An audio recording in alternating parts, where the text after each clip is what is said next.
మధ్య తరగతి వాళ్ళు రోడ్ల మీద తిరిగే బళ్ళ మీద తిరిగే వాళ్ళు నడవలు జారిపోతాయండి. జీతాలు ఇవ్వకపోతే మామూలు మనలాంటి ఎక్కడ ఏ పనులు కావాలన్నా ప్రభుత్వ ఆఫీసులో పనులే జరగవు. అప్పులకి కొండల కింద పేరిపోతుంటే రాష్ట్రమే అధోగతి పాలైపోతుంది. ఇవన్నీ చేయలేని ఇవన్నీ ఒక పక్క జరుగుతుంటే ఇంకో పక్క కొత్తగా సమస్య ఏంటంటే ఈ అన్ని రకరకాల వర్కర్స్ అందరూ కూడా సమ్మెకి దిగడం. ఈ సమస్యలు అసలు ఎవరికి పట్టనట్టు రాష్ట్ర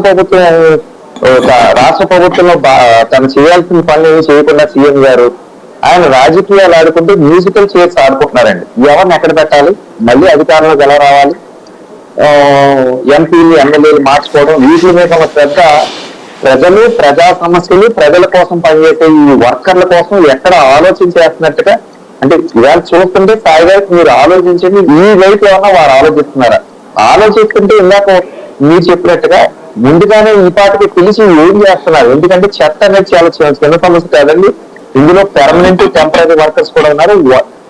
ప్రస్తుతానికి టెంపరీ వర్కర్స్ వెళ్తున్నట్టు పెర్మనెంట్ వర్కర్స్ కొంతమంది పని చేయడానికి వస్తున్నారు. వీళ్ళు చాలా చోట్ల నిరసనలు కూడా రోడ్డు మీద చెత్త పారపోసి చేస్తున్నారండి.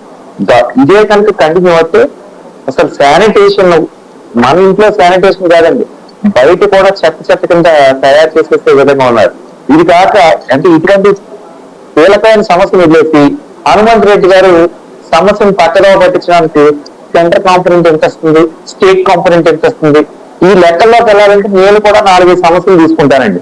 న్యూ డెవలప్మెంట్ బ్యాంక్ కోసం 6,400 కోట్లు ఇస్తే 70% సెంట్రల్ గవర్నమెంట్ ఇచ్చి స్టేట్ గవర్నమెంట్ 30% కాంపొనెంట్స్ పెట్టి అన్ని పల్లెటూర్లంతా కూడా రోడ్లు కనెక్ట్ మండల కేంద్రం కనెక్ట్ ఎక్స్టెన్షన్ చేసుకుంటూ కనెక్షన్ అన్ని కూడా వృద్ధి చేయాలన్నారు.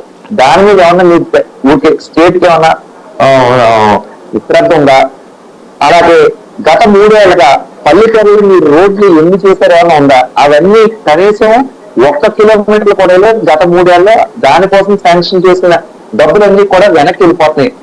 ఏమంటే స్మార్ట్ సిటీలో కాకినాడ స్మార్ట్ సిటీ ఇంచుమించు గా 500 కోట్ల పైన బకాయిలు ఉంటే అవి అకౌంట్లు క్లోజ్ అయిపోతున్నాయి. కానీ రకరకాల చేస్తే బిల్డింగ్ అన్ని కట్టేసి అటు పూర్తి అవ్వడం, ఇక్కడ నుంచి యూటిలైజ్ చేసుకోవడానికి భవనాలు కాకుండా ఇప్పుడు దాకా చేసిన ఇంచుమించుగా 1,500 కోట్లు ఉపయోగం లేకుండా పోతుందండి. అంటే ఇవన్నీ ఎందుకు చెప్తున్నారంటే మా మీద తోసేయాలి అంటే సెంట్రల్ గవర్నమెంట్ మీద క్రిమినల్ స్కూల్ కూడా తోసేయడం చాలా అన్యాయం. సాయి గారు వాళ్ళకి ఏమన్నా నిజంగా సమస్య ఉంది, పైకి ఎందుకు కమ్యూనికేట్ చేయరు? మేము ఇలా చేస్తున్నాం, మీరు ఎందుకు ఎవరంటే సెంట్రల్ కి స్టేట్ కమ్యూనికేషన్ ఉంటుంది కదండి.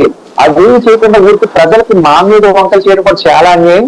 ఇటువంటి వాటిని తిప్పుకొట్టాలంటే ఇవాళ వికసిత్ భారత్ అని ప్రతి గ్రామానికి తిరిగి మేము చేసే పనులు ఇవి ఏమైనా ఆగిపోతే స్టేట్ గవర్నమెంట్ అసమర్థత వల్ల ఆగిపోయింది, కానీ మా వల్ల కాదు, మీరు ఇవన్నీ కూడా యూటిలైజ్ చేసుకోండి ప్రతి గ్రామానికి కూడా మేము తిరిగి చెప్పడం జరుగుతుంది. సాయి గారు రైట్. దుగ్గరాజు